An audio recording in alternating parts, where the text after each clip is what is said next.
Welcome to the Genealogy Gems podcast, providing quick and innovative ways to make the absolute most out of your research time and creative ideas for sharing and displaying your family history. I'm your host, Louise Cooke.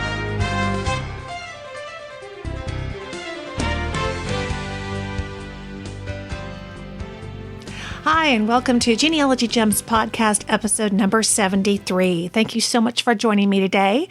And some of you will be joining me on audio and some of you on video. Yes, we are going to try kind of a simulcast, I guess, if you will, or a video cast of the Genealogy Gems podcast. And actually, I'll be going over some of the news with you on this video portion, where we're talking about some of the things that are going on in the world of genealogy that hopefully will help you out in your research. There has been a lot of news in the last couple of weeks, and over at the Library of Congress, they've actually added 192,000 pages from historic newspapers to the Chronicling America website, one of my favorite websites. According to their recent press release, the site now provides free and open access to 1,442,000 pages from 171 titles that were published between 1880 and 1922. That's nice. They're way a little further back in time in over 15 states and including the District of Columbia. Now, this most recent update expands the coverage for many of the newspaper titles that they already have on their website, and they include 4 new states that haven't been represented so far, and those are Arizona, Ohio, Pennsylvania, and Washington. So you can find all of those new newspaper pages as well as some of the pages from those other states. It's chroniclingamerica.loc.gov. And there are a couple of new things going on over at Ancestry. I've gotten a couple of press releases from them lately, and it seems like they have been very busy. Saw them recently at the Family History Expo in Salt Lake City. First of all, Ancestry.com has announced an expansion to their relationship with the National Archives and Records Administration that enables the company to digitize NARA record collections at a new Ancestry.com facility in Washington, D.C. The press release of this announcement can be read online, and I will have a link for that for the show notes for you. That is coupled with the announcement that online, they are going to launch the first 2 collections scanned at the new facility. Now, these are coming from Honolulu, Hawaii. There are passenger lists from 1900 to 1953 and death reports of American citizens abroad, 1910 to 1974. The second announcement is that Ancestry.com has added social media functionality to the website. That's Twitter, Facebook, you know what we're talking about, and they are getting on board. Members can now share their historical records that they find on Ancestry via Facebook, Twitter, and email. And your family and friends can just click through to view the record on Ancestry.com when you send it to them. You'll also be able to share records via Twitter and email as well. And once shared, the family and friends can click through, check it out without having to register. So that's really nice. They're getting a chance to look at those records without having to actually be a member. And this should be a really easy way to share some of those new discoveries that you're finding with people that are in your family as well as fellow researchers, kind of a collaboration tool. They have implemented this capability in a limited way on their site to kind of gauge the interest. And right now, you can only share historical records and only from the records page itself. Now, I'm recording this in October of 2009, so perhaps by the time you listen to this podcast, it may be taken further from that, but that's the case right now. And if they find that the response is really positive, then they will likely extend this same capability to more places on the website and to more types of media. Think about photographs, stories, those kinds of things could be really fun to share. So right now, you can try this out by going to a record page on Ancestry.com and clicking on Share This Record. And then you will see a drop-down menu. And from there, you can customize the text of the post or the email that you want to send. So just give it a try and see what you think. I'd love to hear from you and see how it works for you. Again, you can always send me an email at genealogygemspodcast@gmail.com. Or you could leave a recorded message and kind of give us your feedback on this at 925-272-4021. Now, being a Facebook user myself, I can imagine that there'd be tons of records flying around and kind of clogging up the news feed, if you will. And that could get a little bit annoying, but hopefully people will be selective in the way in which they use this ability to share records with Facebook. It's definitely a terrific advertising mechanism for Ancestry, isn't it? I mean, every time we share a record, they're going to get a free ad on Facebook. I mean, pretty smart business sense. But actually, it could be pretty much a win-win situation, especially because of the number of people who are connecting with their relatives on Facebook. And I know in my case, my cousin Carolyn, she's on Facebook, and we collaborate all the time. I'm out in California, she's in Texas, and to be able to share records like that real quickly and easily would be really terrific. So, we'll see how it works. Hopefully, it won't bog down Facebook or Twitter, but actually add a lot of value. Well, they've also been working diligently to improve Member Connect, as David Graham. Now, you'll remember that David Graham was here on the show. He's the Director of Product Management at Ancestry.com, and he was on the Genealogy Gems podcast, and you can also watch the 2-part video series that I produced with that interview on the Genealogy Gems TV channel on YouTube. And you just go to youtube.com/user/genealogygems. And you can watch the 2-part series that we did where he's actually showing us on the screen how to interact and use Member Connect. And it's a great way to go if you want to get introduced to it. Well, they have been working diligently on these improvements, and a number of them were things that David had mentioned to us in that interview. And a lot of it was based on member feedback, and that includes your feedback because you emailed me and voicemailed me and let me know what you were looking for, and I passed those on to David as well. I know that they are trying to be more responsive to users' interests and feedback and comments on their products, so it's nice to see that maybe some of those things are being implemented. Now, here's a few of the highlights they sent me. I want to cover some of these with you. You can have links between your tree and trees that you've connected to. So if you've connected to someone in another person's tree, either through Ancestry Hints or through Member Connect, then they can include a link for you in their tree that goes back to the person in your tree that you've connected to. And explanations for specific activity items. It says here, you can now easily find out why we have notified you about a specific item on your recent Member Connect activity list. If you put your mouse over the item, you'll get kind of a question mark icon, and clicking that will explain why the item is on your list, and it will also usually link you to a related record or person in your tree. And they also have something called the ignored indicator. Let me read to you what they told me about it. It says, when you connect with someone in another person's or another member's tree, we highlight which facts in their tree aren't in your tree, and those will be labeled new, and which ones are different than what is in your tree, labeled conflicting. It says you can ignore any of these facts that you are not interested in looking into further. Previously, we simply removed the new or conflicting label when you ignore a fact, but now include a specialized ignored indicator to help clarify that you have looked at this information already and have ignored it. And I think that was definitely something that people were asking for. And in the future, we can look forward to some additional improvements as well, which will be good.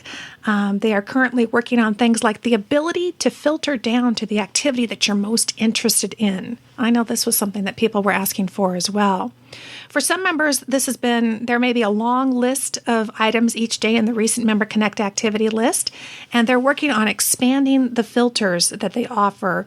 It says, we'll also remember your settings so that the items that you filter out stay off of your Member Connect activity list until you choose to include them again. They also have coming up making it easier to see the details for activity notifications. On the recent Member Connect activity list, we sometimes roll up multiple actions into one activity item.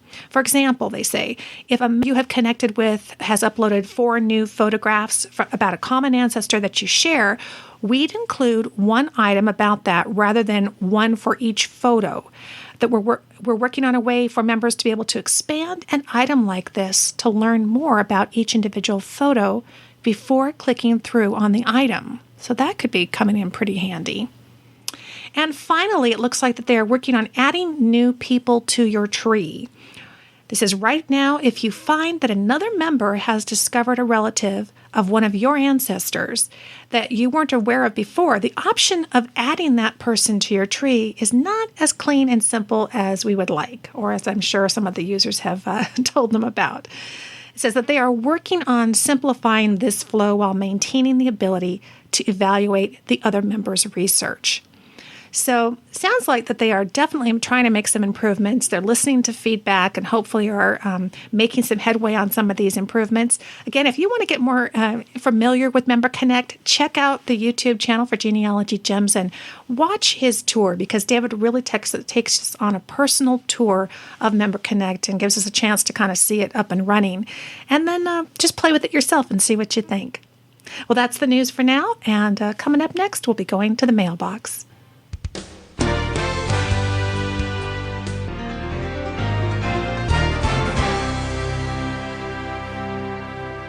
Well, here we are in the mailbox, and I've got a lot of email here, things that have come in because I've been off for a couple of weeks. And so let's just get right to them. I've got an email here from Maria Romano. She's a premium member of Genealogy Gems, and she's got a question. Hi, Lisa. I have a question about an ancestor, the oldest one I have knowledge of in my mother's family. Her name was Anne Hickson and Carey. She came from Clanmorris County, Kerry, Ireland. I have not been able to locate her immigration records, but she lived in New Orleans with her son as of the 1880 census, which stated her age as 85. I found her death information. She died on July 20th of 1883 and located her death notice in the local newspaper. It states that she was 95 years old, and the death notice had this at the bottom: Montreal, Canada, papers, please copy. Do you think perhaps that she immigrated from Ireland to Montreal and then somehow wound up coming to New Orleans? I can find no husband's name. Perhaps she left relatives or friends in Montreal. Where would you suggest I try looking for immigration records for her? I also located a copy of her death certificate at the Louisiana State Archives this past Saturday. It lists her age at death as 95. Cause of death, old age, and said she was a resident of the city of New Orleans for 42 years. Could have been 40 years, hard to read. That puts her arrival in New Orleans between 1841 and 1843, perhaps. Would you trust the death certificate with the correct age, as the 1880 census had her age different? Her son was married in New Orleans in April of 1857, and I have a copy of his marriage certificate.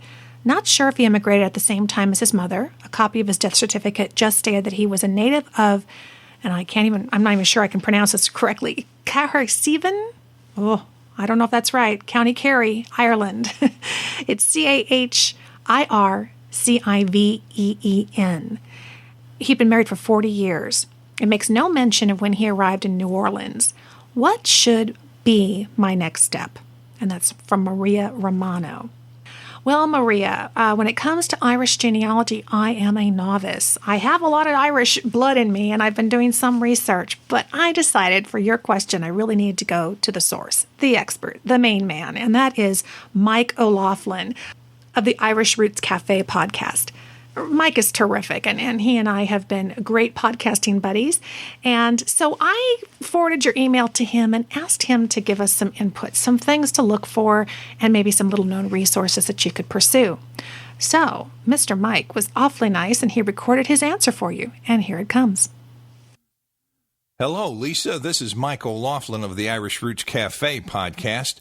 It's always good to talk to you, and congratulations on how well your podcast have been going. And Genealogical Gems has really carved a path in the podcast community. When you dropped by the cafe the other day, the Irish Roots Cafe, you mentioned that a note in the paper on an obituary, I guess it was, that said Montreal, Canada, papers, please copy at the end of the article. So you know what? That's a real good idea. And you know why? That's because a lot of Irish came into Canada. But don't stop with Montreal records when you take a look, because especially I'll take during the famine period, Gros Seal, the island in the St. Lawrence Seaway there that led to the immigration into Quebec, Well, I tell you, there's a lot of interest in the Irish there, and they've done a lot of research. There's a lot of Irish organizations. There's government records, and they went into Quebec from there, and then they spread out, and they would end up in places like Montreal. And there's plenty of Irish that landed first in Canada because at times the passage to Canada was cheaper than to America. So a lot of people got off in Canada. Some stayed, but a lot came on down into America.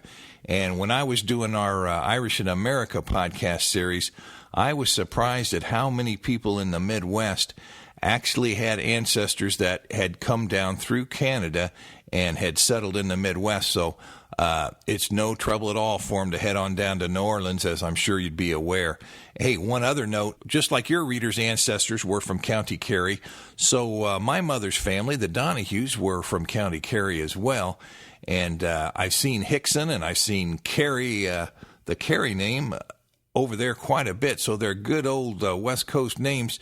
But you know what? And just in case she doesn't know, or one of her other readers wouldn't know, there was a Mary Agnes Hickson who in 1872 wrote a 2-volume set on Kerry history and genealogy. I think it was called Kerry Records. And she was also a writer for the Kerry Evening Post. So if I was looking for family records, I definitely want to check that out. And, on the web, you can go and you can find things like hicksons.org, and they've got the crest and some family history of one family of the line.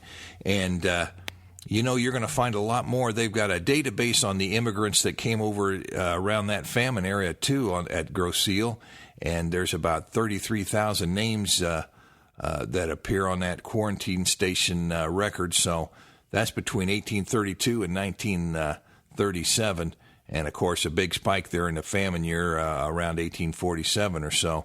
And if you check out Immigrants to Canada on the webpage, the Library and Archives Canada holds a lot of information that include the Irish.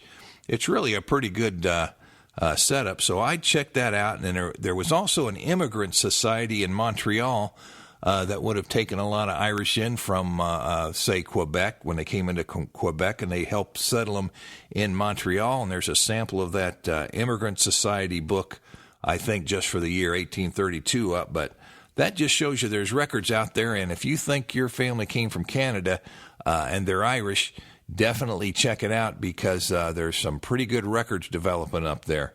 Lisa, thanks for dropping by the cafe the other day, and I'm glad you enjoyed O'Brien's platter. They took your tip on that little addition to the platter there, and they're starting to do it. And they may just change the name of that platter to Lisa O'Brien's platter.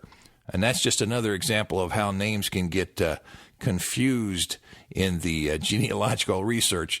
Well, until we talk again, Lisa, thanks a lot. Thanks one more time, and enjoy your podcast as always.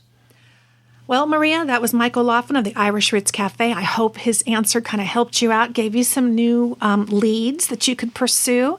And for those of you with Irish research, he is a great resource, and I'll have a link to his podcast and website as well in the show notes.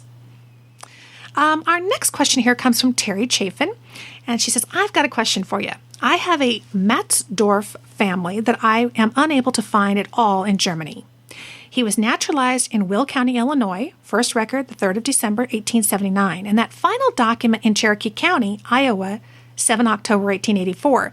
These documents only mention that he is from Prussia. He was married in the old country to Sophia Grabe, or Grabe, it could be Krabe, who really knows. He died 13th of January, 1913. Obituary states that he came to the country 37 years before his death, living first in Will County, Illinois. He was a member of the German Lutheran Church. I've been able to find my German ancestors in Ried, Germany, but nothing about the Matzdorffs. Can you offer me some good ideas on how to find his family in Germany? Thanks, Teri Chaffin. Well, Teri, there are some things that you could definitely pursue. And in fact, I ran into Baerbel Johnson recently at the Family History Expo in Salt Lake City and shared your question with her, because she is really an expert in genealogy. And I am happy to bring to you the answer that she forwarded to me by email just the other day. She says she just got back from Germany and, as promised, was checking into the question at hand about the Matzdorff family. And Baerbel writes, in the 1880 U.S. Census, I did find a John and Catherine.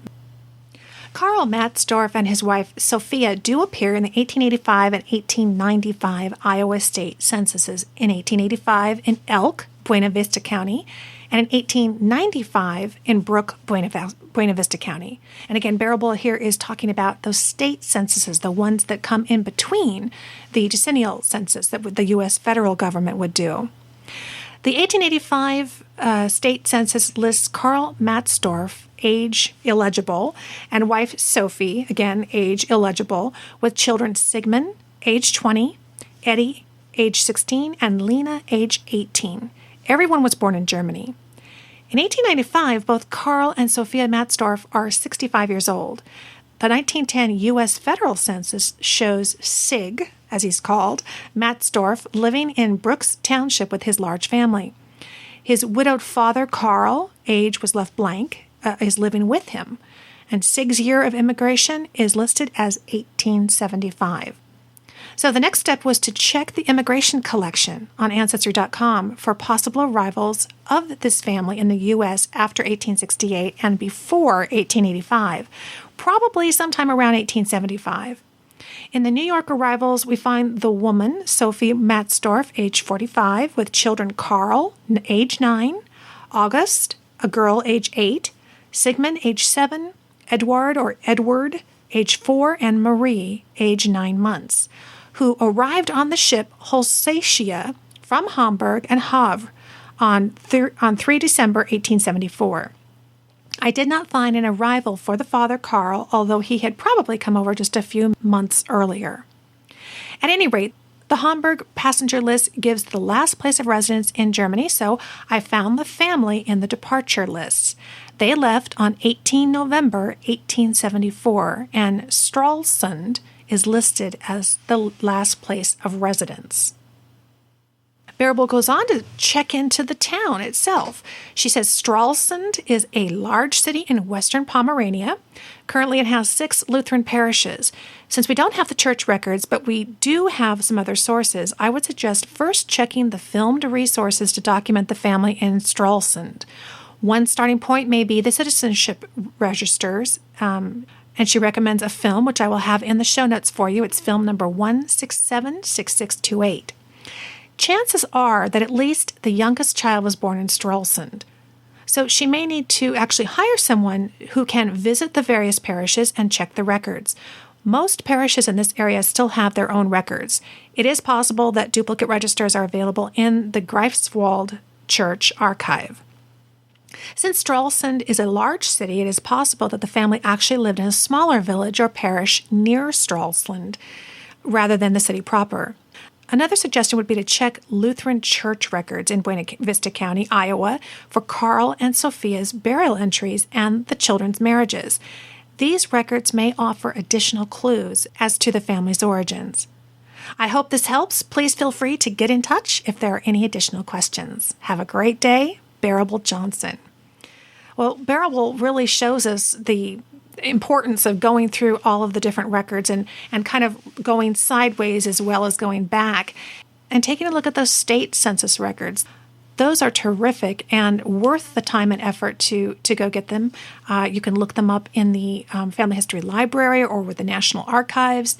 And it looks like they gave her a lot of great information that kind of helped take it further.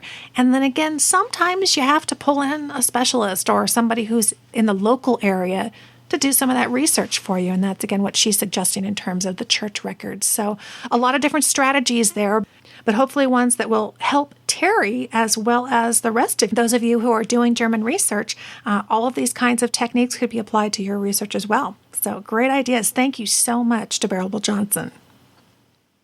And Danny from Baltimore wrote in to comment on Genealogy Gems podcast episode 69 and the story about a man who had found his family history book digitized on Google Books.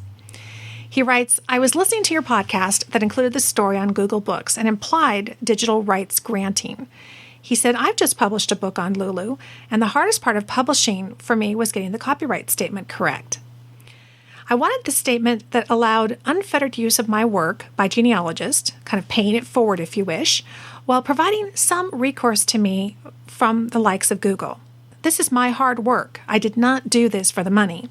Copyright infringement and plagiarism is always a topic near and dear to every genealogist. A discussion of fair use typically results in a heated debate, but to assume that since the library has a copy of a book and that an arrangement has been made between the library, a company like Google, and various literary organizations permitting the digitization of the library's collection, saying that automatically implies the granting of digital rights to that collection is flabbergasting. So why would I or anybody go through the time and the pain to write their story and publish it just so companies and organizations can digitize it and make it part of their revenue stream? Yes, I know they are supposed to provide me with royalties, but I'm not a member of Google's board of directors, nor do I belong to the Authors Guild or the AAP. The AG, the Authors Guild, which is at authorsguild.org, has an interesting view on the Google digitization process. There's not much time left for authors to opt out. What should I do? Short answer, nothing. Longer answer, opting out of the settlement is for authors who want to preserve their right to sue Google themselves. We don't think there are any such authors. I guess that's according to the Authors Guild. And he writes, now don't get me wrong, I enjoy the access Google Books has provided. Your story has some extremely foreboding implications for future access to private work. I was preparing to provide gratuitous copies to local history societies, their libraries, and the state archives, all with the good intention of helping others. My book is not yet open to the public on Lulu, and I will probably not open it to the general public, nor will I provide copies to libraries. What a loss. And that's from Danny from Baltimore. I will have a link to the article that came from the BBC News that Danny's referring to that I talked about on a previous podcast episode.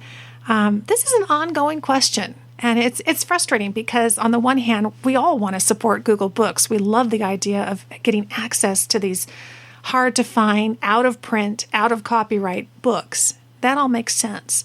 But the fact that somehow a deal made between a corporation and some of these guilds somehow creates law that surpasses the copyright law is pretty flabbergasting, as Danny says. So it's an interesting story. It really is one worth us following because, as I've said before, hopefully all of us are going to be published authors at some point, whether we self-publish or have our work published, but we're going to want to be able to get our family history out there if we would like to, and not necessarily having large corporations make money off it in the process. So thanks so much, Danny, for writing. Appreciate your comments and your insight into it, and we'll keep an eye on that story. And got an email from Tina Kelly. She says, I joined Genealogy Gems premium membership around episode 13, so I was delighted to see that you had made earlier episodes available. Episodes 2 through 7 are actually now available online at my Lulu store. I talked about it and published a little bit of information about that in the most recent e-newsletter, if you're signed up for the Genealogy Gems newsletter.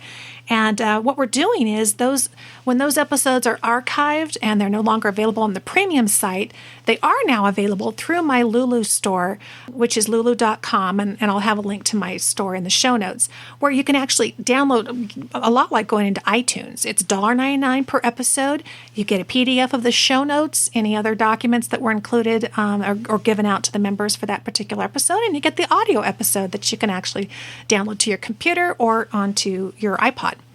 So that's what she's referring to. And she says, I recently downloaded them all, and as usual, they were full of interesting stuff. And making the show notes available as a PDF is a stroke of genius. Oh, thank you, Tina. I thought it was key. You got to have the information written out and the great website addresses and all that good stuff. So I'm glad that worked out. She says, I wish all the show notes were available as PDFs. And then I could look stuff up without having to go troll through the website to find the information. Good idea. I'll keep that in mind and see what the options are for the current podcast. She says, I hope you'll be making the missing episodes available soon. I can't wait. Well, Tina, actually, I am. I've got some folks working on that for me. We're getting the show notes put together. It's a little bit of a tedious process to get them published and get all the images included, download all the files, but we are working on it, and we're going to get those archived premium episodes into the Lulu store so you can get a hold of those and download them as well. She writes, I was wondering if you're considering more topics for your how-to series. One thing I know I really struggle with, and I'm not sure I've conquered it yet, is storage. Both the organization of paper records, filing, as well as preservation of records and photos. Sometimes I seem to be drowning in paper. I know I'm not alone in this. I know of 2 separate contacts whose filing systems is piles of paper on her kitchen table. When I started filing my papers, I had to abandon any of the systems that I used to use when I was working and now have something that works for me. And yes, I can find stuff again. Do you plan to cover this topic someday? I know you did one on organization of your PC hard drive. Perhaps this will continue this series. And that's from Tina Kelly.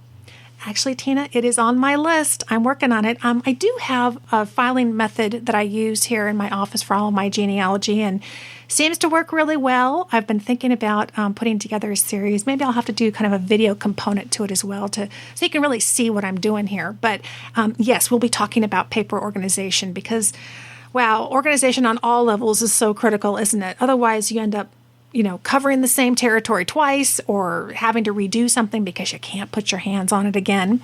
I know we've all suffered from that.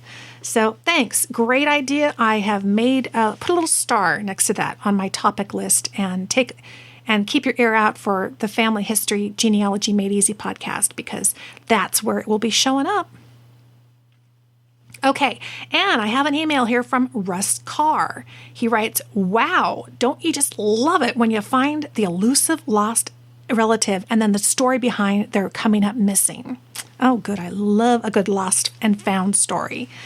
Russ writes, when I opened up a Pandora's box on my great ×2 grandfather now, I told you previously about my great-grandfather I could never find the obituary or date of death on that became a success story. Well, I used the same methodology on searching newspaper archives online to find his father's obituary and was successful. Almost. This line of the family came from Hawaii in the mid-1800s. Oh, you might check out those new records that are coming online from Ancestry. They've got some Hawaiian records. Anyway, he says, in the mid-1800s, so finding vital records to confirm parentage is a bear, to say the least. The 1910 census shows the whole family, large with a couple of unique names, so easy to tell that it is my line, that my great-2 grandfather's name was George F. Rose. However, his obituary, which also stated the whole entire family line in birth order, shows him as Joseph Rose. I figured this was a misprint, so when I went to order his death certificate, I put George F. Joseph Rose to ensure that I got a hit one way or another, knowing his date of death for a fact. Well, to my surprise, Alameda County did not have the certificate. He was an Oakland resident, lived and worked in Oakland, and he was buried in Oakland. And a post-it note said Santa Clara County. So I called up Alameda County, who confirmed the record existed, but that it was in the custody of Santa Clara County and that I had to order it from them. First thought, what the heck was he doing down there when he died? Well, another $18 later, I received the death certificate from Santa Clara County and was stoked as I thought I was going to get the names of his parents, exact birth date, and other goodies. Wrong. Outside of indicating that he was married, no names, the majority of the details was marked unknown, except for the place of origin, which indicated the confirming Hawaii and that he was to be returned to Oakland for burial. I find out that he died in the Agnews Insane Asylum in San Jose. The certificate of death said multiple sclerosis and organic brain disease. Now, this was 26th of April, 1920, and the certificate indicated that he was there since about the 28th of July of 1918, so about 2 years. This also reaffirms why the majority of the family was together in the 1920 census except for him. So I looked at the 1920 census for Agnews, and there he was, along with the corresponding estimated birth year that matched everything else I had already known on him, but it was just that he was listed as Joseph and not George F. I looked online at message boards for Agnews. Wow, what a story. That's a great idea, Russ, because that's a wonderful place to head to when you get some of those pieces of information and then go out and check and see if somebody else has it. He says, but the one thing I wanted was the potential for records, and it appears that it's just not going to happen. I don't know what the culture was back then, but it almost appears that he was dumped off at the facility and abandoned by his family. If so, why the obituary? And why the name changes? And the only thing I can think of is to somehow locate a birth record for my great-grandfather, Cassidy Rose from Hawaii in 1892, to confirm what my great-times-2 grandfather's name is really supposed to be. I've tried many times in the past, but with no luck. This is so sad that his death certificate makes him out like a pauper with no family. This happened once before with a great-uncle who went missing off the family tree, and I found him in Michigan, and he was buried in a county farm cemetery, though we have a very lavish private cemetery in Indiana for the whole family. His death certificate was totally full of unknown, and I used my genealogical skills to prove to the state of Michigan who the man really was and all his proper vital information. They were so impressed, and I was so adamant about this record being corrected that they actually ended up amending his death certificate from 1936 and sent me a new one and updated their indexes accordingly. Good job, Russ. That's awesome. Well, back to the search. Russ Carr. Russ, terrific job on getting them to amend the death certificate. I can imagine that was not an easy task. Your story got me thinking about the asylum that he was at, and I can imagine back then distances, Santa Clara to Oakland isn't that far today, but, it might have been a little bit more of a trek back in 1920, 1930. So in some ways, I suppose people did kind of get just dropped off and left behind. And this reminded me about a blog post that Diane Haddad over at Family Tree Magazine wrote. It was a couple of months ago. And in fact, I kept the information about it because I just thought it was so interesting. And these cases do pop up, it seems like, at least once in every family. Diane, I'll have a link directly to the blog post that she wrote so you can take a look at it. But it's about an online exhibit. And the post is called Online Exhibit Reveals Lives Left Behind. So let me just read a little bit of this for you. It says, until the 1960s, being institutionalized for psychiatric reasons was often a life sentence. Willard Asylum in upstate New York, which opened in 1869, housed more than 50,000 patients during its operation, and nearly half of those died there.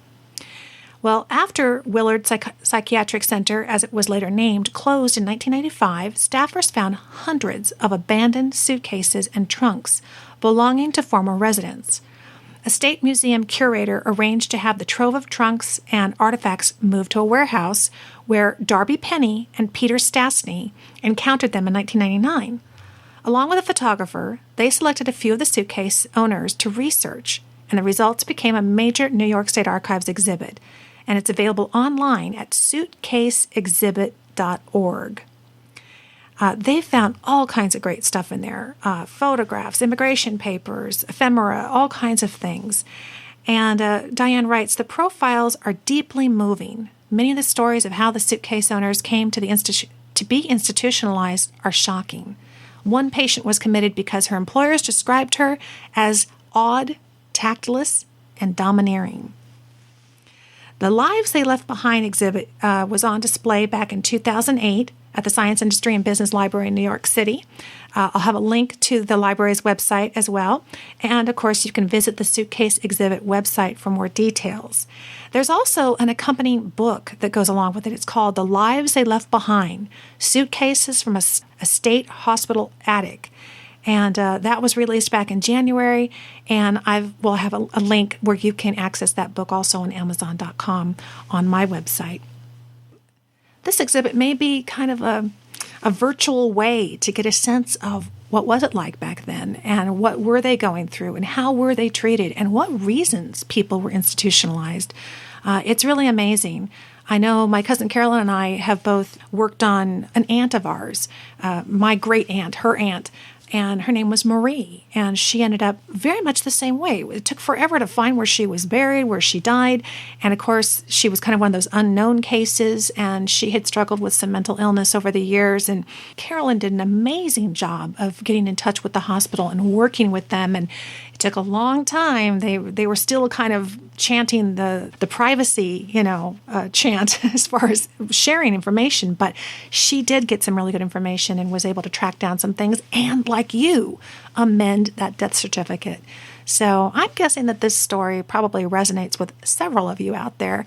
And I'll have links to that great suitcase exhibit and Diane's blog post as well in the show notes.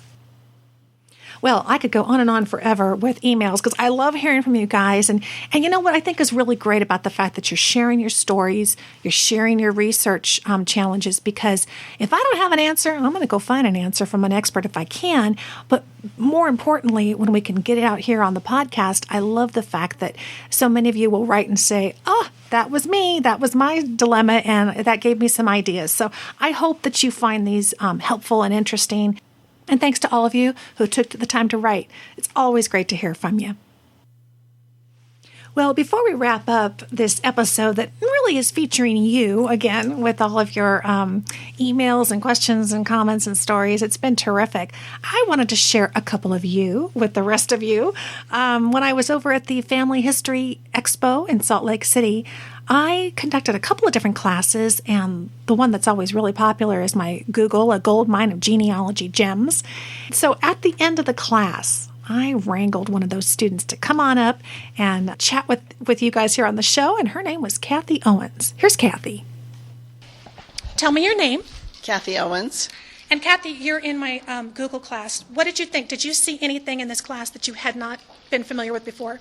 Yes, and I've played with iGoogle, so I still learn new gadgets and new fun things to do. Great.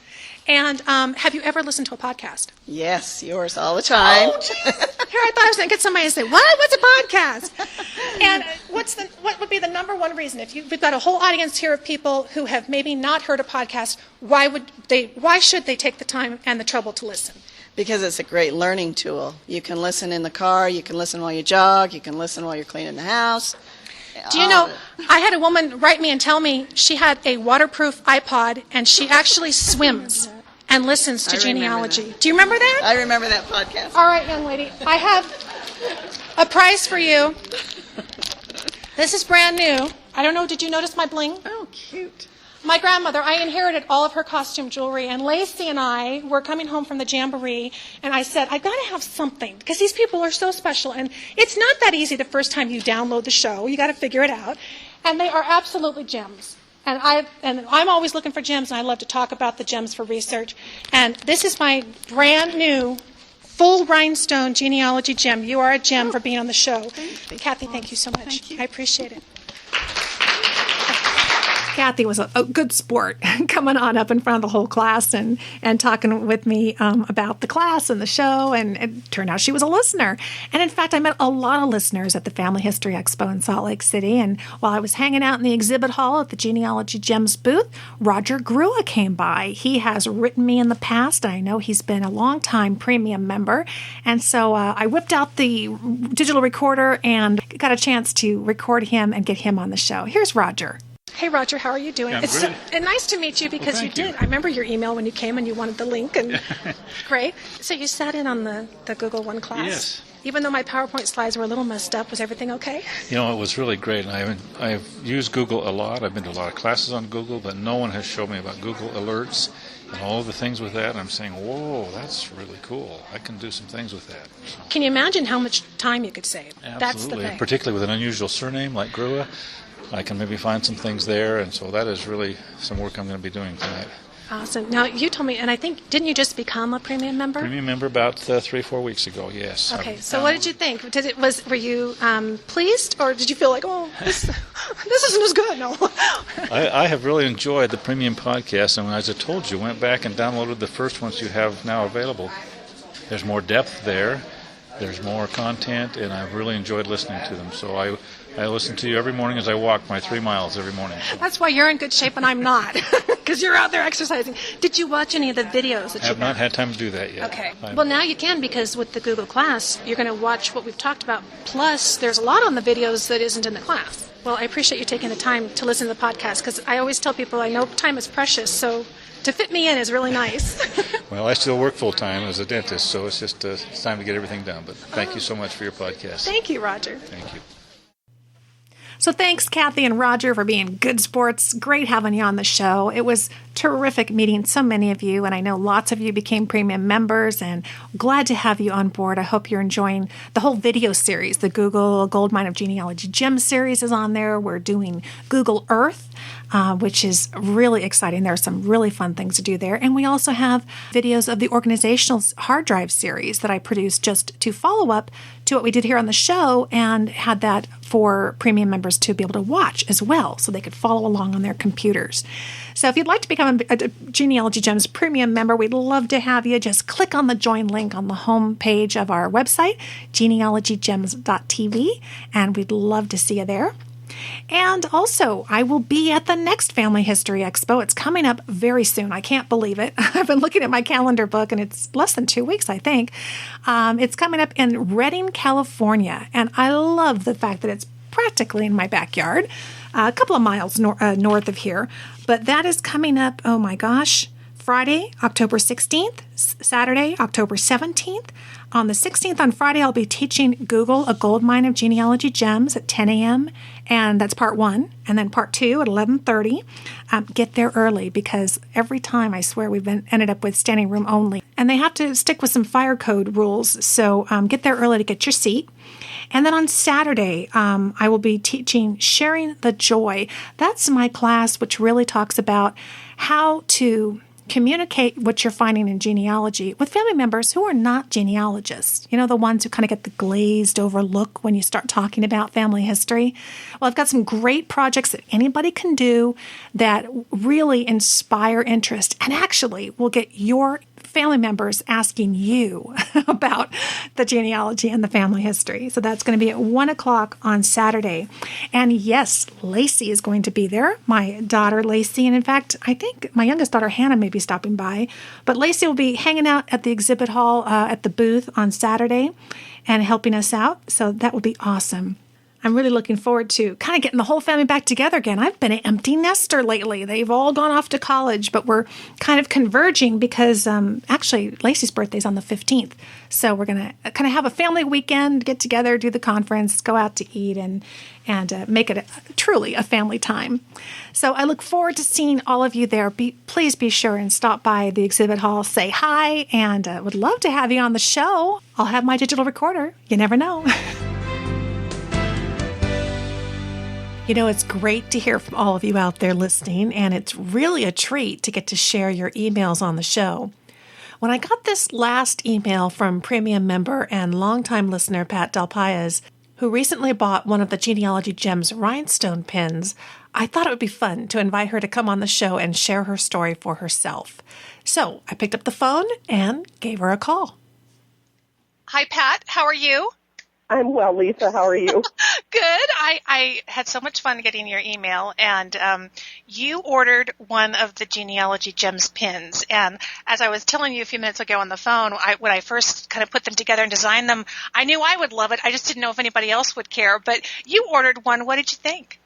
I love it. It's the perfect size, and it has just the right amount of sparkle in it. I'm big with the sparkle, and I found that I'm a big pin person. Mm-hmm. So I get to wear it on special occasions, which is what I was telling you about.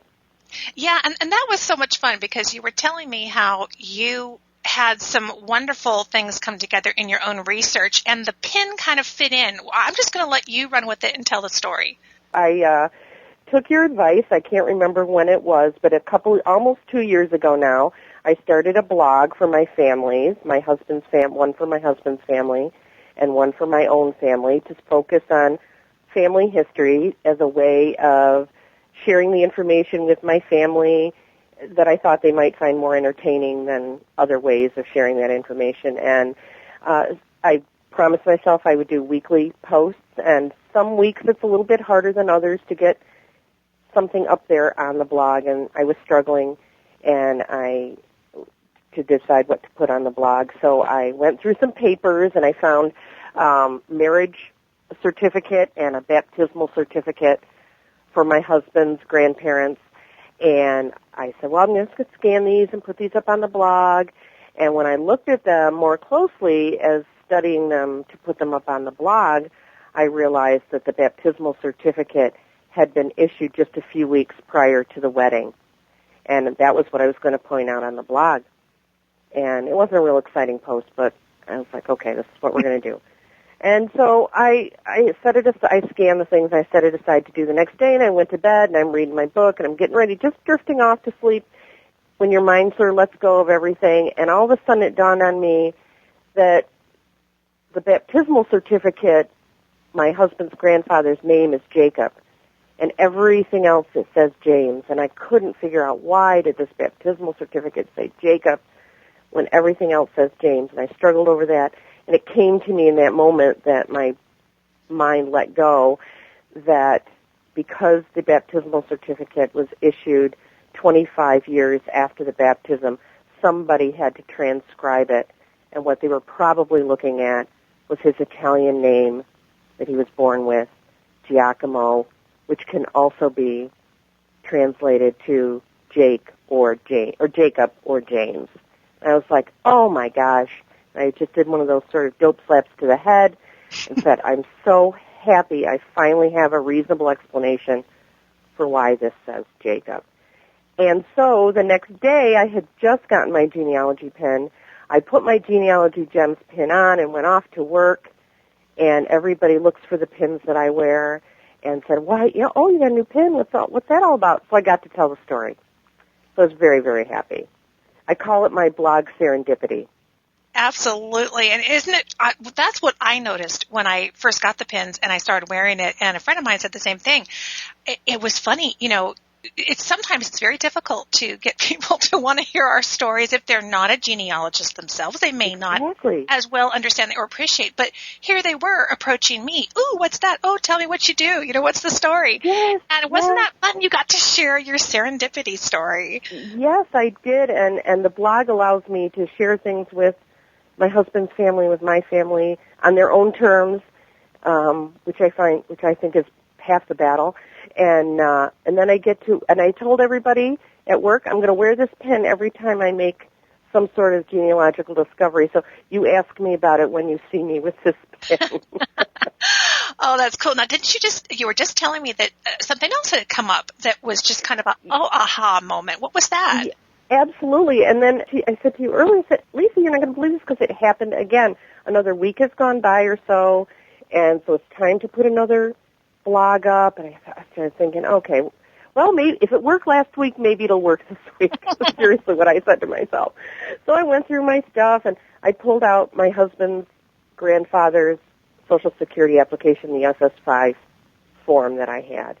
And I scanned it, and I was getting ready to blog about it, and noted that a couple things about it that I wanted to share with his family. And as I was looking at it, I realized it had been signed by him in November of 1936.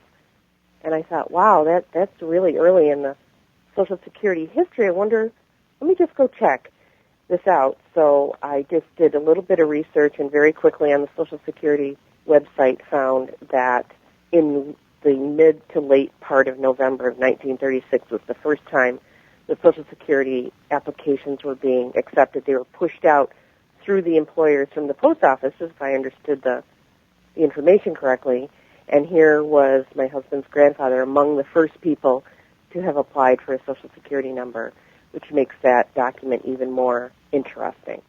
Absolutely. I mean, it's neat that you were looking at things that weren't even necessarily going to help you take your research back, but you were looking at every piece of that document, and that even told you a little bit more, that little snippet about where he was in history. Yes, and I tell people that, I teach some genealogy classes sometimes locally, and, and I tell people, no matter what you have, go back and look at it again and again and again. You'll find something different every time. But this time, I think the difference was I was looking at it with different purpose. To put it up on the blog and to share it was a different thing than thinking about research. And I think that's what did it. So 2 weeks in a row, I said to my husband, when you're hot, you're hot. I keep having this good luck this week, and then you'll go through a long drought. But enjoy it while I can. Well, I think you make some of that good luck because here you are, you listen and you hear about doing the idea of a blog, and it is a bit of work, but I think one of the reasons why the genealogy gods, kind of lay their favor on you is because really you're as much giving back in a blog as you are doing it for yourself. I mean, don't you find that what you're putting out there could help somebody else, and you're putting it back out in the world? And I thought it was so fun to hear how your family history blogging kind of merged in synchronicity with the pins that you get to then put your little alarm light on your lapel that says, "Ask me because I've got something new today." and if you could just get a blinking light I could wear over the top of my head, then I'd probably have one of those. But yeah, I have you to thank because you've given me a lot of good ideas. It makes me think differently about things, and it did. And I sent you this long email, but it all came together, and it was. So I appreciate you taking the time to read it and ask about it a little bit more about it because it's really been something special, and those serendipitous kinds of things happen, and you just have to have faith and stick with it, and they'll land in your lap. Absolutely. But it's hard work too. I mean, but yeah. It pays off, and I feel so lucky to be just a little bit a part of other people's genealogy success moments. That's really exciting for me too, and I loved hearing about it. And I really appreciated you writing, and I know you've been a premium member for a while. Are you enjoying that? Are you watching the videos? I do. Good. Oh yes. I'm a little behind right now, but those times happen also.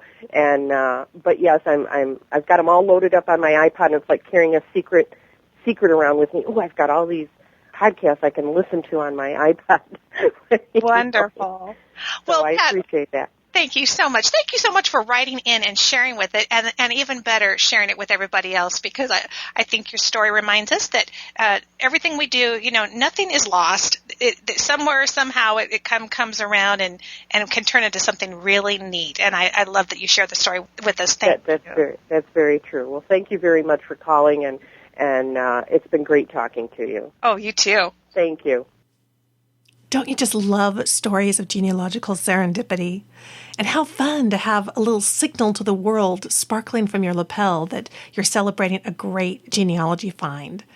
Well, if you want to get your own Genealogy Gem rhinestone pin, just head to the website at genealogygems.tv, and you'll find it right there at the bottom of the homepage. It's a great conversation starter, or maybe just a fun Christmas gift for another genealogist in your life. And a special thanks to Pat for sharing her story.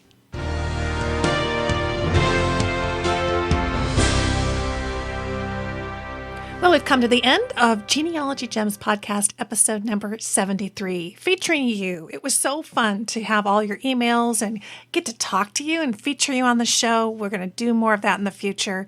Thanks to everybody who wrote in and who was willing to be recorded for the show.